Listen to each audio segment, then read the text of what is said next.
दुनिया को हमेशा ताकत की भाषा सुनाने वाला अमेरिका आज फिर उसी मोड़ पर खड़ा दिखाई दे रहा है, जहां उसकी राजनीति का असली चेहरा साफ नजर आता है।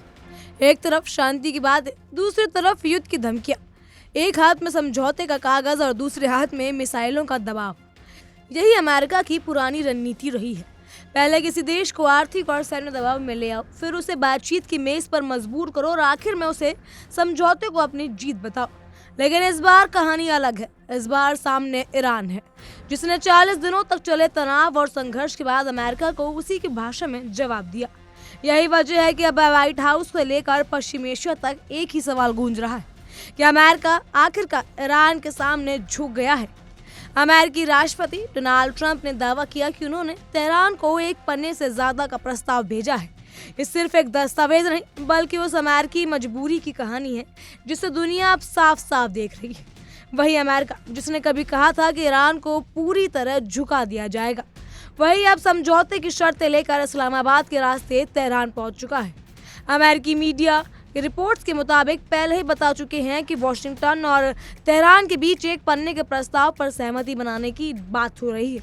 अब एक और रिपोर्ट ने इस पूरे समझौते की अंदरूनी तस्वीर सामने रख दी और इन शर्तों को देखकर साफ लग रहा है कि अमेरिका अब युद्ध से बाहर निकलने का रास्ता तलाश रहा है। इस प्रस्ताव का सबसे बड़ा मुद्दा है ईरान का परमाणु कार्यक्रम। अमेरिका चाहता है कि ईरान अगले 10 साल तक यूरेनियम संवर्धन 3.67% से ज्यादा न बढ़ाए, यानी ईरान सिर्फ ऊर्जा जरूरतों तक सीमित रहे और परमाणु हथियार की दिशा में आगे न बढ़े। दिलचस्प बात यह है कि ओबामा शासन के दौरान यही शर्त 15 साल के लिए थी, लेकिन ट्रंप पहले से इसे 20 साल तक लागू करवाना चाहते थे। यानी ट्रंप की शुरुआत हमेशा दबाव और कठोरता से हुई, लेकिन अंत में उन्हें पीछे हटना पड़ता है। अमेरिका बार बार अपनी ताकत दिखाने की कोशिश करता है, लेकिन जब जमीन पर हालात उसके खिलाफ जाते हैं तो वही अमेरिका बातचीत और समझौते की भाषा बोलने लगता है। ईरान के पास इस समय लगभग 440 किलो संवर्धित यूरेनियम है। अमेरिका चाहता है कि ईरान अपना न्यूक्लियर डस्ट अमेरिका को सौंप दे और पूरी प्रक्रिया इंटरनेशनल ऑटोमेटिक एनर्जी एजेंसी की निगरानी में रहे। लेकिन ईरान ने शर्त को लागू पूरी तरह नहीं करना चाहता। उनका कहना है कि वो किसी तीसरे देश को न्यूक्लियर डस्ट सौंप सकता है, लेकिन सीधे अमेरिका को नहीं। यही वो अविश्वास है जो पूरे समझौते की जड़ पर मौजूद है, क्योंकि ईरान को अच्छी तरह पता है कि अमेरिका की राजनीति में भरोसे की कोई गारंटी नहीं होती। बातचीत के दौरान हमला करना और समझौते के बाद शर्तें बदलना अमेरिका की पुरानी दोगली रणनीति है। हॉर्मुज़ स्ट्रेट इस पूरे समझौते का सबसे संवेदनशील हिस्सा बन चुका है। अमेरिका चाहता है कि हॉर्मुज़ पूरी तरह खुला रहे, वहाँ किसी तरह का टोल सिस्टम ना हो और दुनिया के किसी भी जहाज को गुजरने में कोई दिक्कत ना आए। लेकिन ईरान का रुख अलग है। ईरान चाहता है कि हॉर्मुज़ में सुरक्षा व्यवस्था से तहत टोल सिस्टम लागू हो, यानी जो जहाज वहां से गुजरे उसे शुल्क लिया जाए।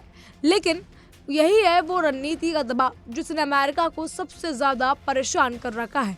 हॉर्मुज़ दुनिया के तेल सप्लाई का सबसे अहम रास्ता होता है। अगर वहां तनाव होता है तो पूरी वैश्विक अर्थव्यवस्था प्रभावित होती है। ईरान ने इसी भूगोल को अपनी ताकत बना लिया और यही वजह है कि अमेरिका अब हॉर्मुज़ को लेकर समझौते की मेज पर बैठने को मजबूर दिखाई दे रहा है। अमेरिका ने प्रस्ताव में ये भी कहा कि अगर ईरान के जब्त किए गए पैसे वापस किए जाएंगे तो उस पर लगे आर्थिक प्रतिबंध हटाए जाएं। अमेरिका के पास ईरान से करीब 150 अरब डॉलर जब्त है। ईरान चाहता है कि इनमें से कुछ रकम तुरंत जारी की जाए ताकि राहत और बचाव कार्य पूरा किया जा सके।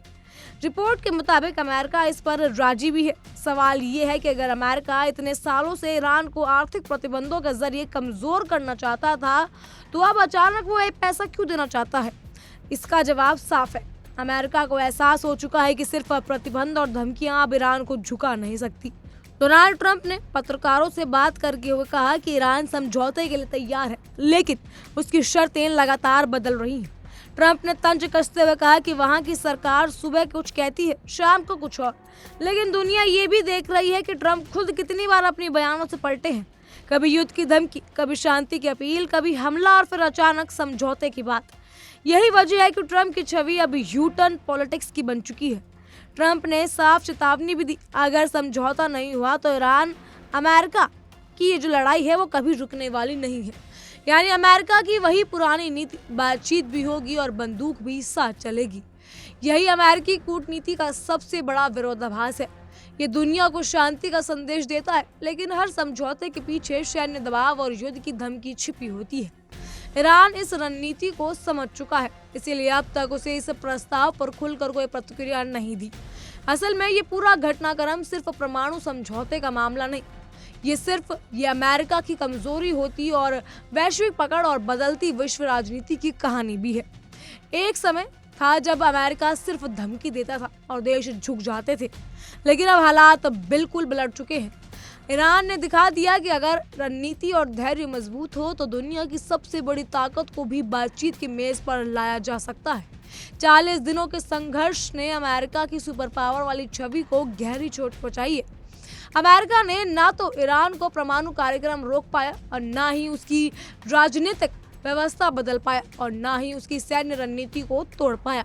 उल्टा ईरान ने हॉर्मुज़ स्ट्रेट जैसे रणनीतिक इलाकों पर अपना दबदबा और मजबूत कर लिया। यही वजह है कि अब अमेरिका युद्ध के साथ या युद्ध से ज्यादा समझौते की बात कर रहा है।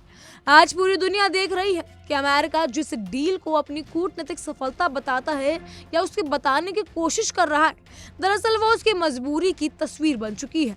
क्योंकि अगर अमेरिका सच में मजबूत स्थिति में होता तो वो समझौते के लिए एक पन्ने से ज्यादा का प्रस्ताव लेकर तेहरान का दरवाजा नहीं खटखटा रहा होता।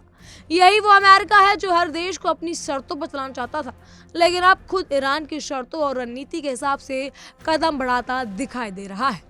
बहरहाल इन सब पर आपकी क्या राय है, हमें कमेंट के जरिए जरूर बताइएगा। फिलहाल के लिए इतना ही। तमाम खबरों के लिए बने रहिए इंडिया डेली के साथ। देखिए इंडिया डेली 24/7 अब आपकी स्मार्ट टीवी पर। इंडिया डेली मौजूद है सभी डिजिटल प्लेटफॉर्म पर लाइव और लगातार। इंडिया डेली 24/7 हर दिन राष्ट्र को समर्पित।